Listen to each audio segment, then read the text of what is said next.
Isang magandang gabi po sa inyong lahat. Tayo po ay magpapasimula na ng ating panambahan, ating pumbuksan ng ating banal na kasulatan na makikita sa mga awit, isa hanggang 2 na ganito ang sinasabi. Mapalad ang taong hindi nakikinig sa payo ng masama at hindi sumusunod sa masama nilang halimbawa. Hindi siya nakikisama sa mga kumukutya at hindi nakikisangkot sa gawaing masama. Sa halip, kasiyahan niyang sumunod sa kautusan ni Yahweh. Pinubulay-bulay niya ito sa araw at gabi. Tayo po ay sandaling manalangin. Dakilang Diyos na mga makapangyarihan sa lahat, Ama, pinupuri ka namin, nilulupalhati namin, kabalan-banalang pangalan. Salamat sa lahat ng bagay na ginawa mo sa amin sa araw-araw, sa pagising namin, at sa aming pagtulog, sa mga biyayang iyong binibigay. Mapatawarin mo kami sa amin na mga pagkakamali sa iyo, hayag man o hindi. Dahil mong linisin kami ng iyong dugo upang maging karapat-dapat sa iyong kaharian at sa iyo, Panginoon. Lord, patuloy mo pong pagpalain ang aming pananambahan ngayong gabi. Samahan mo ang mga gagawin namin simula sa pag-aawitan na mag-aawit kami ng may puri, pasasalamat sa iyo sa mga testimony na ginamit mo mga buhay ng bawat isa upang sa buhay nila mapapurihan ka. Patunayan mo rin, Panginoon, ang anak mo. Gamitin mo sa gabi ito. Lukuhan mo po siya, Espiritong Banal, samahan mo siya sa araw-araw. Ama, sa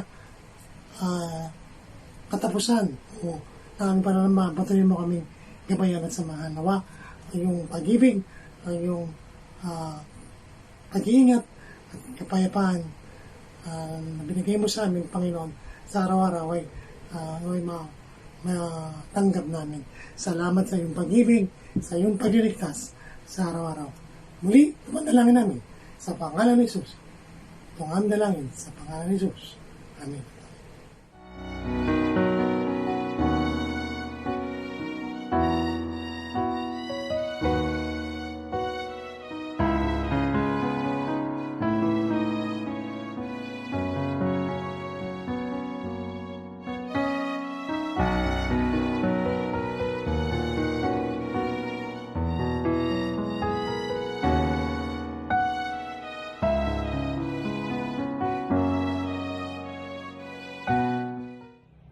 Sa mapagpalang gabi po sa ating lahat, ako po ay magbibigay ng pasasalamat sa ating Lord sa mga kabutihan sa aking buhay.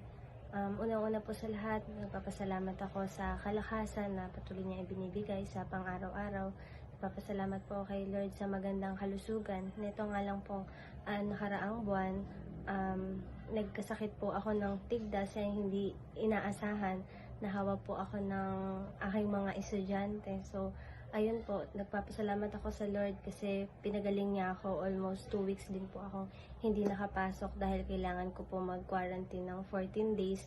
Ayun po, nagpapasalamat ako sa Lord sa kagalingan, sa kabutihan niya po, sa provision niya that time, and sa kapahingahan na rin po. Pasalamat po ako sa Lord. Nagpapasalamat din po ako sa Lord sa lahat ng pagpapala na ibinigay niya po sa akin at sa family ko po, sa pag-iingat niya sa bawat miyembro po ng pamilya namin, sa pagpasok po at maging sa pag-uwi din po. Papasalamat po ako sa Lord sa wisdom and knowledge na patuloy niyang ibinibigay sa akin, sa paggamit niya sa akin sa ministry, lalong-lalo na po sa evangelism. Papasalamat din po ako kay Lord sa paggamit niya din sa akin sa work, sa pagbabahagi ng kaalaman sa mga bata. Salamat po kay Lord doon sa wisdom and knowledge and sa kalakasan po araw-araw. Pasalamat din po ako sa pagpapala po niya financial sa family po namin, sa provision niya sa pang-araw-araw. Tunay na hindi kami pinagkukulang ng Lord. Sapat sa lahat ng pangangailangan yung kanyang lahat ng pagpapala. Minsan sobra pa. Ayun po, salamat po sa Lord sa lahat-lahat po ng kabutihan niya, sa lahat ng blessings, sa lahat ng mga answered prayers na yung iba, kahit hindi mo hinihiling, ibinibigay ng Lord dahil bago ka pa man humingi, alam na ni Lord kung ano yung nasa puso mo at ano yung pangangailangan mo. Ayun.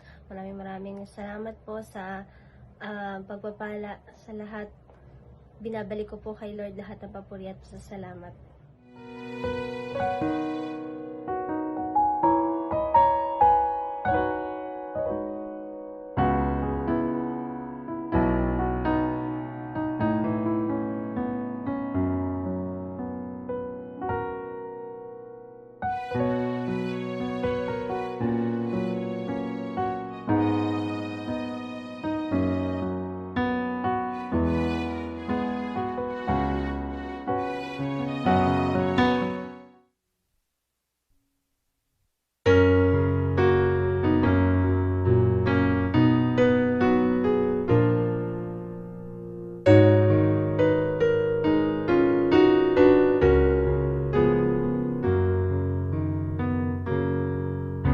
Samahan mo ako sa paglakad. Kung wala ka, ako'y malilinsad. Ituruan, di makitang landas. Sa piling mo at pagko'y patatag. Panginoon, kamay ko'y hawakan. Ipadamang ako'y ilagay sa magalaw na takbo ng buhay. Ay mahirap kung di ka kakabay. Sa nagdaang buhay na barungis, ang pagluha ko'y iyong namasid. Sa bighati, tinig mo'y narinig. Magpahingahin sa iyong dibdib. Panginoon, kamay ko'y hawakan. Ipadamang ako'y ilagay sa magalaw na takbo ng buhay. Ay mahirap kung di ka kakabay.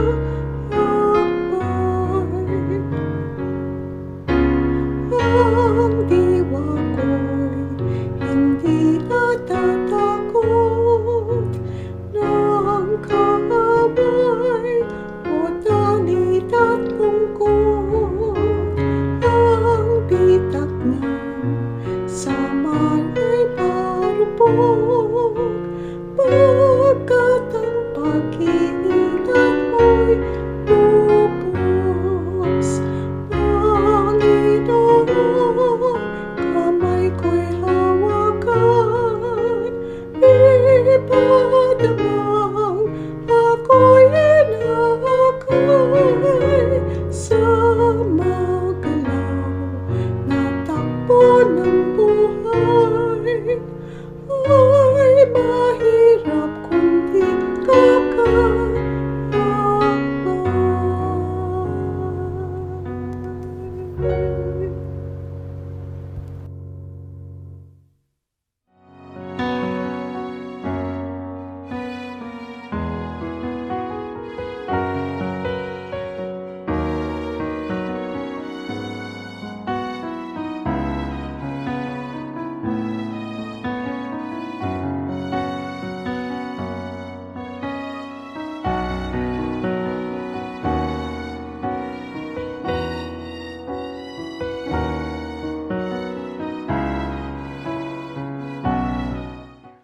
Magandang gabi po sa inyong lahat, higit po sa ating Panginoon.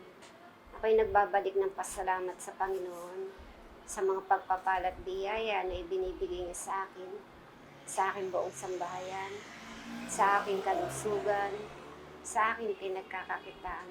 Maraming pong salamat, Panginoon. Yun po ang napili kong topic ay walang pasimulang madali at ang kapangyarihan ng kanyang salita. Ito po'y matatagpuan sa Genesis 1, 2, and 3 na ganito po ang sinasabi. Ang lupa ay walang hugis o anyo. Dilim ang bumabalot sa kalaliman at kumikilos ang Espiritu ng Diyos sa ibabaw ng tubig. At sinabi ng Diyos sa Genesis 1:3, magkaroon ng liwanag at nagkaroon nga. Hindi natin malaman minsan kung paano sisimulan o ma-imagine kung paano tatapusin ang isang napakalaking gawain. Nagsisimula ang isang malakit, magandang gusali sa mga walang hugis at anyong balangkas ng mga bakal. Ngunit pagkaraan ng maraming araw ng matyagang pagsunod sa disenyo, lilitaw ang isang maipagmamalaking gusali. Parang ganyan ang bagong pasimula. Mahahalin tulad natin sa kalagayang dilim ang bumabalot sa kalaliman at umiihip ang malakas na hangin sa ibabaw ng tubig na sumasagisag sa matinding kahirapan. Ma-imagine mo kaya ang isang lugar na madilim at pagkatapos ay umihip ang hangin, malakas na hangin at humahampas ang malalaking alon. Ganyan ang sitwasyon kung minsan kapag tayo ay humaharap sa isang bagong pasimula. Talagang nakakatakot at maaaring matukso ka tayong sumuko. Pero ang sabi sa ating talata, kumikilos ang Espiritu ng Diyos sa ibabaw ng tubig. Maaari nga tayong matakot kung nakasentro ang ating pansin sa kadiliman at malakas na hangin at alon. Ngunit lalakas ang ating loob kung iisipin nating ang Diyos ay nasa ibabaw ng lahat ng ito. Hindi lamang kanyang presensya ang handang ipagkaloob sa atin ng Diyos sa pagharap sa bagong pasimula, kundi ang kapangyarihan ng kanyang salita. Makapangyarihan ng salita ng Diyos. Ang dating wala ay nandiyan na ng sabi ng Diyos na magkaroon ng liwanag. Nagkaroon nga. May mga naniniwalang kapag binigkas mo o tinatawag na mantra o magic word, lalakas ka o maliligtas ka sa panganib. Sa mga tagasunod ni Jesus, walang mantra o walang magic word maliban sa salita ng Diyos. Meron po akong puntos dito na 4 na puntos na akin pong ibabahagi sa inyo sa akin pong pagkaunawa. Ang una po, kalasag sa anumang masasamang puwersang magtatangkang gumupo sa atin. Kung tayo po'y nasa Panginoon, ano pa pong ating pag-aalinlangan? Lahat po ay ating magugupo kung ang Panginoon ang nasa ating puso't isipan. Pangalawa po, kapangyarihan upang labanan ang kasinungalingan at kawalan ng katarungan. Sabi nga po, ang dyablo ang ama ng kasinungalingan.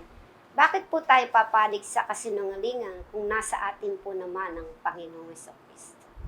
Pangatlo po, kaaliwan sa panahon ng kalungkutan at kawalan ng pag-asa. Tayo po bilang mananampalataya, binibigyan po tayo ng Panginoon ng kaaliwan sa panahon ng ating pagdadalamhati. Andun po siya, ang banal na Espiritu, ang katulong ng ating Panginoon upang tayo kanyang alibin sa panahon ng kawalan ng pag-asa. Sabi nga po sa atin, ang pananampalataya ay bunga ng pakikinig. Ang ating pag-asa po ay bunga ng pananampalataya. Kaya tayo po laging manalig sa ating Panginoong Jesucristo. Pang-apat po, open sesame na magbubukas ng mga pinto ng pagpapalang hindi natin kayang hilingin o isipin man. Di man natin napapansin, lahat ng bagay ibinibigay sa atin ng Panginoon. Hindi niya tayo pinagkukulang. Ang sabi lang sa Kanya, sa atin ng Panginoon, manatili tayo hanggang wakas upang tayo maligtas. Kaya't sa pagharap natin sa bagong pasimula, manghawakan tayo sa salita at mga pangako ng Diyos. May mahigit na 2,500 na pangako ang Diyos na nasulat sa Biblia. Kailangan lamang natin paniwalaan ang mga ito at ang kining gagawin ito ng Diyos. Sa pagharap natin sa bagong pasimula, tatanggapin din natin ang pag-ibig ng Diyos ayon sa sukat ng ating pananampalataya. Marami pong salamat. Tayo po'y manalangin. Amang Diyos ng dakila sa banal. Tawarin niyo po kami, Ama, sa aming mga pagkukulang. Maraming salamat sa mga salita mo na aming pinagbulay-bulayan. Maging kalakasan po ito namin, Ama, sa paglaban dito sa libutan. Ama, kayo na po ang bahala sa aming pananampalataya. Magiging matatag po kami sa aming pinangahawakang pananampalataya. Ama, lahat ng ito ay aming samot dalangin sa pangalan ng iyong mananaw na si Jesus. Amen.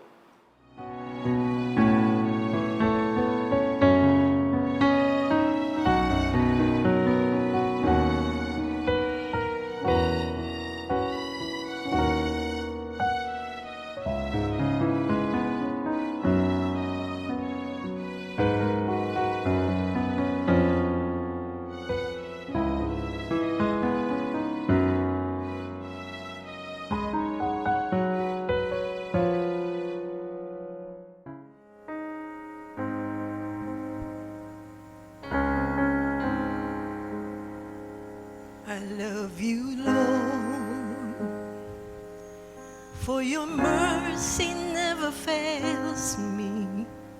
All my days I've been held in your hands.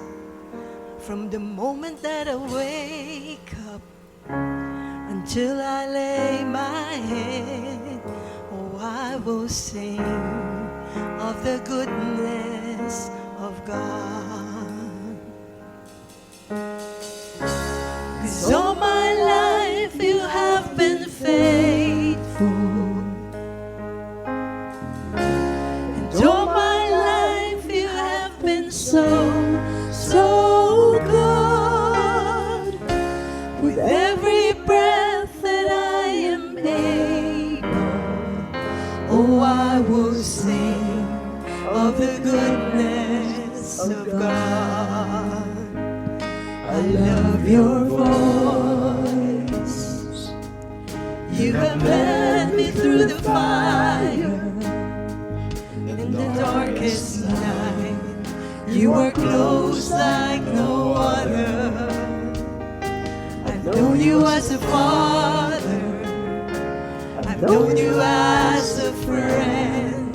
And I have lived in the goodness of God. Come on, everybody. And all my life you have been faithful. And all my life you have been so, so good. With every breath that I am able, oh, I will sing of the goodness of God. Your goodness is running after, it's running after me. Your goodness is running after, it's running after me. With my life laid down, I surrender now. I'll give you everything. 'Cause your goodness is running after, it's running after me. Your goodness is running after, it's running after me. Your goodness is running after, it's running after me. With my life laid down, I surrender now. I'll give you everything. Your goodness is running after, it's running after me.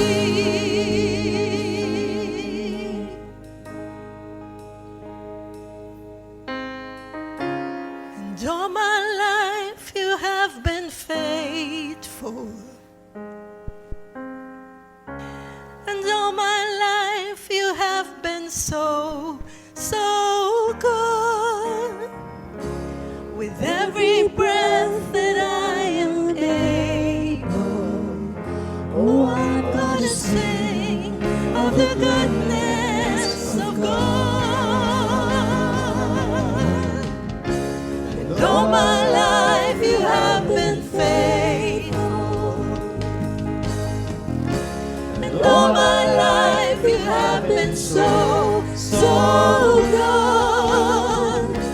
With every breath that I am able, oh, I'm gonna sing of the goodness of God.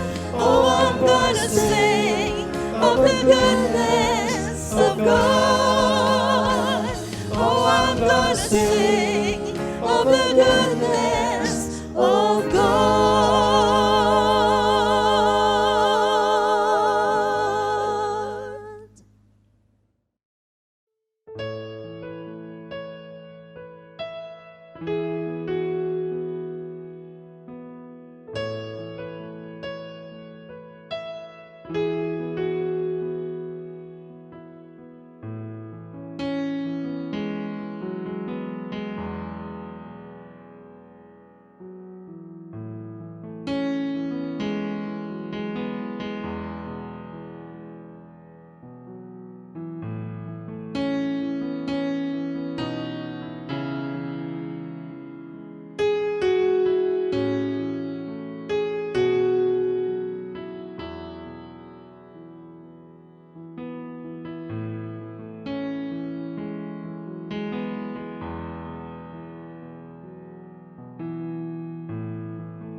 Mula sa Una Kronika 29:10-11. Purihin ka, O Panginoon, ang Diyos ni Israel, ang aming Ama, magpakailan-kailanman. Iyo, O Panginoon, ang kadakilaan, kapangyarihan, kaluwalhatian, pagtatagumpay at karangalan, sapagkat sa iyo ang lahat ng nasa langit at nasa lupa. Iyo ang kaharian, O Panginoon, at ikaw ay mataas na pinuno sa lahat.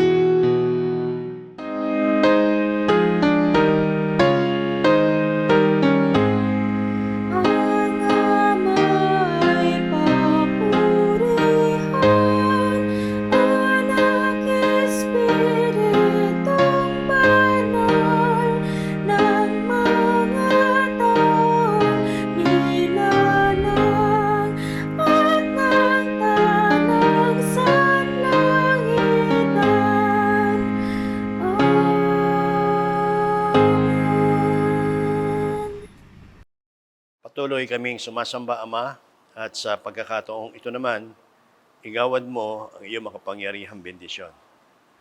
Ang biyaya ng ating Panginoon Kristo, ang pag-ibig ng Ama, ang pakikipisan ng banal na Espiritu ang siya na mag-ingat at mag-ampon sa atin mula ngayon at magpakailan-kailanman. Amen.